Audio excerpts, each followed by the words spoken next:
બ્રાહ્મણ સભા વડોદરા દ્વારા રક્ષાબંધન નિમિત્તે મંત્રોચ્ચાર સાથે વિધિપૂર્વક જનોઈ બદલવાનો કાર્યક્રમ યોજાયો। રક્ષાબંધનના પવિત્ર પર્વને બળેવ તથા નારિયેળી પૂનમ તરીકે પણ ઓળખવામાં આવે છે। આજના દિવસે બ્રાહ્મણ પોતાની જનોઈ મંત્રોચ્ચાર સાથે વિધિપૂર્વક બદલાવે છે। અમદાવાદમાં આવેલી સોલા ભાગવત વિદ્યાપીઠના બ્રાહ્મણો દ્વારા મંત્રોચ્ચાર સાથે જનોઈ બદલવામાં આવી છે। વડોદરા શહેર દાંડિયા બજાર વિસ્તારમાં આવેલા બ્રાહ્મણ સભા હોલ ખાતે બ્રાહ્મણો દ્વારા જનોઈ બદલવાનો કાર્યક્રમ કરવામાં આવ્યો।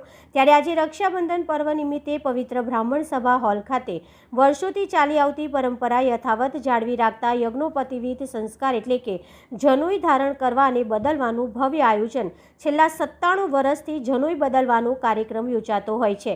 દાંડિયા બજાર ખાતે આવેલા બ્રાહ્મણ સભા હોલમાં બ્રાહ્મણો દ્વારા કરવામાં આવ્યું હતું, જેમાં મોટી સંખ્યામાં પંથકના બ્રાહ્મણો જોડાયા હતા અને વિધિવત રીતે પૂજન અર્ચન સાથે યજ્ઞોપવિત સંસ્કાર એટલે કે જનોઈ ધારણ કરી હતી।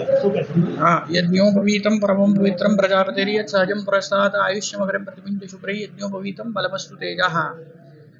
વેદોમાં આપણે ભારતીય જે સંસ્કૃતિ છે એ 4 વર્ણ વ્યવસ્થા પર આધારિત છે। બ્રાહ્મણ, ક્ષત્રિય, વૈશ્ય અને શૂદ્ર દરેક વર્ણની એક દિવાળી હોય। બ્રાહ્મણોની આ જે દિવાળી કહેવાય, બળેવ અથવા તો જે યજ્ઞોપવીત ચેન્જ કરવાનો જે કાર્યક્રમ છે એને આપણે દિવાળી કરીએ છીએ।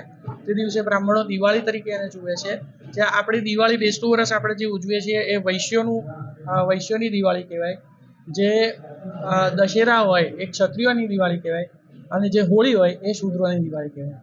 દિવાળીના દિવસે આપણને જેટલો ઉત્સાહ હોય, આનંદ હોય, એક્ઝેક્ટલી એ જ પ્રમાણે આજના દિવસે પણ એટલો જ ઉત્સાહ અને આનંદ હોવો જોઈએ। બ્રાહ્મણ સભા આ છેલ્લા 97 વર્ષથી ચાલતી સંસ્થા છે અને આ સંસ્થામાં આ કાર્યક્રમ નિયમિત રીતે આ રક્ષાબંધનને દિવસે, બળેવને દિવસે, શ્રાવણ સુદ પૂર્ણિમાના દિવસે થતો હોય છે।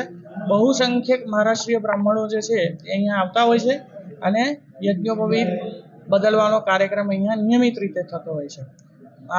આપણે જેવી રીતે મોબાઈલ ફોન હોય કે કોઈ આજના જે ઇલેક્ટ્રોનિક યુગમાં જે ગેજેટ્સ હોય, તો એ દરેક ગેજેટ્સની બેટરીની આવરદા હોય, લાઈફ હોય, એ પતી જાય એટલે પછી આપણે એને રિચાર્જ કરવું પડે।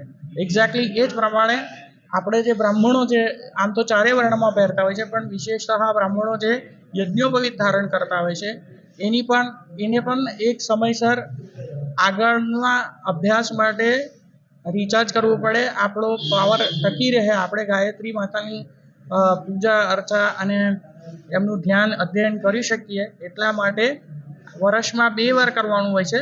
પણ જનરલી હવે 2 વારનો પ્રઘાત નીકળી ગયો છે। એક જ દિવસમાં 2 વારના યજ્ઞો દ્વારા 2 વાર યજ્ઞોપવીત ચેન્જ કરવાનું હોય છે। આજે જે કામ થઈ રહ્યું છે એ વેદોત્સર્જન, એવું કહે છે, વેદ ઉત્સર્જન, એ રીતનું આ કાર્યક્રમ છે।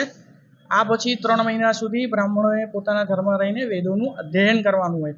અત્યારે કરેલું અધ્યયન આખા વર્ષ સુધી અમને કામમાં આવે, ગાયત્રી માતાનો અમને આશીર્વાદ મળી રહે, એના માટેનો આ બહુ જ ઇમ્પોર્ટન્ટ અને મહત્વનો ઉત્સવ છે અને બધા જ બ્રાહ્મણો બધા જ શાખાના બધી જ બાજુએ આ ઉત્સવ મોટે પાયે મનાવતા હોય છે।